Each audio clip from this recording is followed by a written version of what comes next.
Now, we're just going to take you to Canberra, where the Greens are speaking about a Productivity Commission report into Australia's ageing population.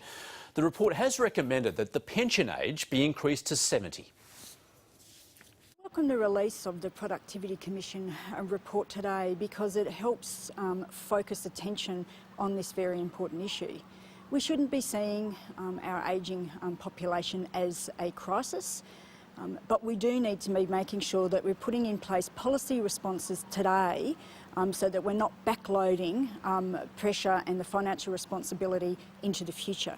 It's clear that we do need to be setting those policy parameters now, and it was clearly a mistake for the Prime Minister to axe the advisory panel on positive ageing, because these are the sorts of things that that panel was looking at and was implementing from some previous work.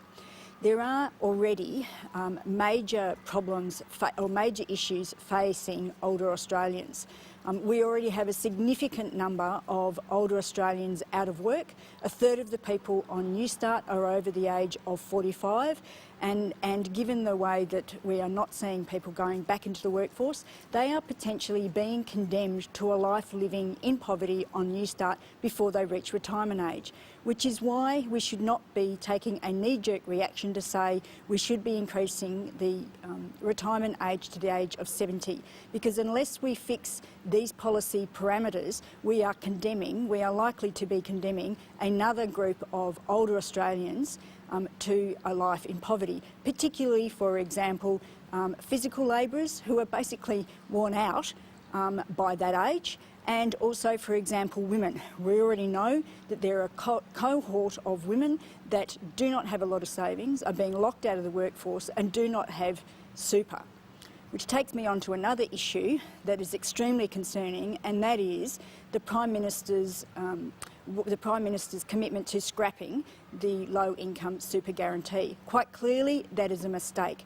We need to be looking at how we're supporting older people, making sure older people have jobs and savings and support as they age. All these are decisions that need to be taken now. We should not be looking at how we can push older Australians to living further in poverty, push them to be coming up with the revenue, when we are not looking at how we can make revenue from big business, from mining companies. The government is looking after its big business mates and not looking at the future of all Australians, particularly those that are not going to have the revenue to be able to support themselves at the age of 70. So we need to be facing these structural barriers now, such as age discrimination, such as the barriers to older workers being able to find employment, making sure we have those super measures right, and making sure that older Australians can access their assets and equity in a fair way to look after the issues around aged care. What do you make of one of these recommendations in the report that older Australians should consider using the equity in their homes for their care? Well, that's what I was just touching on just then. If you look at the Productivity Commission's previous report on this issue, they did suggest a number of mechanisms that could be used in a fair manner, so you're not putting a disproportionate cost on older Australians that own their homes. And they made a number of what we thought were very sensible recommendations that neither of the major parties seemed to want to explore. And that was a way that they could access their equity without forcing them into hardship, without forcing their partner into hardship, enable them to access their savings to pay for their aged care in a fair manner. Neither of the major parties have wanted to go there. That's something we do need to be exploring, but I don't think we should be leaving it just up to the financial institutions to do that. Government needs to take a role there. And what did you think about the idea of raising the retirement age, pension age to 70? This is where I was saying we shouldn't be taking a knee-jerk reaction. It's a fairly simplistic response to say just raise the retirement age when there are a lot of structural issues that we need to be dealing with. So, for example, we already have a high number of older Australians that are unemployed, living on Newstart. We know that's inadequate. If we don't address those barriers, basically you're saying people have to live in poverty for another 5 years. You have physical barriers to those that particularly have had a hard manual labour.